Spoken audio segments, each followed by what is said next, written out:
Ja, moin Leute. Wie ich in den Foren schon gelesen habe, haben einige Seat-Fahrer das Problem, dass hier aus dem Bereich klappernde Geräusche kommen. Das hatte ich jetzt auch, bin damit fast ein Jahr rumgefahren und jetzt dachte ich mir, das muss jetzt langsam mal ein Ende haben. Also habe ich den Rahmen hier, der ist bloß reingeklickt, mit einem kräftigen Zug einmal rausgezogen und habe angefangen, dort Watte einzukleben, in der Hoffnung, dass die Vibrationen aufhören. Ja, alles wieder eingebaut, Probefahrt gemacht und es klappert immer noch. Und dann bin ich, denke ich mal, dem Fehler auf die Schliche gekommen. Und zwar ist der Tacho, guck mal, ob ich das hier aufnehmen kann. Der Tacho ist da unten mit zwei Schrauben festgemacht. Eine da und eine da.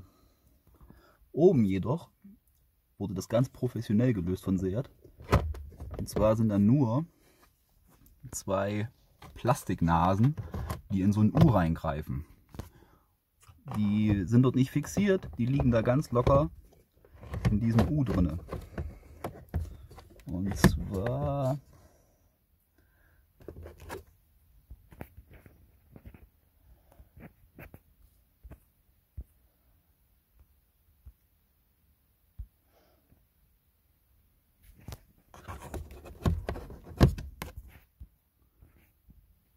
ja, ist gar nicht so schwer hier alles mit einer Hand.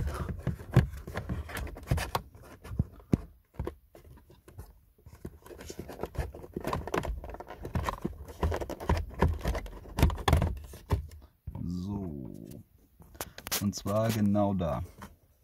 Dort und dort. In den jeweiligen Lücken sitzen hinten bloß zwei Plastiknasen drin, die auf keinster Weise fixiert werden. Und genau dort kippelt der Tacho nach oben weg. Der Tacho war noch eingebaut und mit den beiden Schrauben fixiert. Und wenn man oben auf den Tacho drauf drückt, hat man richtig gemerkt, dass er da hinten anstößt. Das werde ich jetzt mit einem Stückchen Vlies auskleiden da drin, die Lücke, sodass die Nasen, die dann da reingreifen, nicht mehr an dem Gehäuse anschlagen können. Und ja, wie man auf dem Bild erkennen kann, habe ich diese Filterwatte mit doppelseitigem Klebeband um diese Haltenasen vom Tacho geklebt. Und das sieht zwar recht dick aus, ist aber sehr, sehr fluffig und weich. Und mal gucken, ob das funktioniert.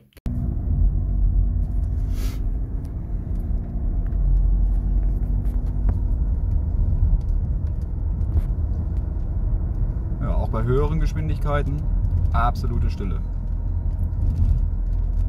Ja, das ist echt von Seat eine ganz schwache Leistung. Also wie kann man so ein Tacho lediglich unten mit Schrauben und oben einfach nur in so ein Loch reinplumpsen lassen, dass das irgendwann anfängt, sich zu bewegen, arbeiten und zu schütteln, ist doch klar. Im Sommer hatte ich die Probleme nicht, so bei 25, 26 Grad war gar nichts, aber jetzt Richtung Herbst, die Temperaturen sinken, das Material zieht sich wieder etwas zusammen. Ja, kamen auch sofort wieder diese Geräusche.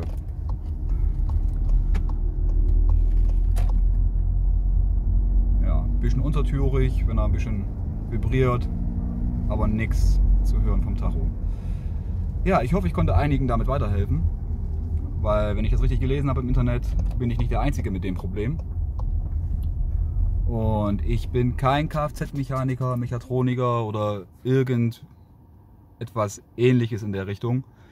Und ich habe das auch geschafft und ich denke, man kann das ganz gut nachmachen. Diesen Plastikrahmen muss man ein bisschen Gewalt anwenden, um den rauszubekommen. Bei mir ist nichts abgebrochen.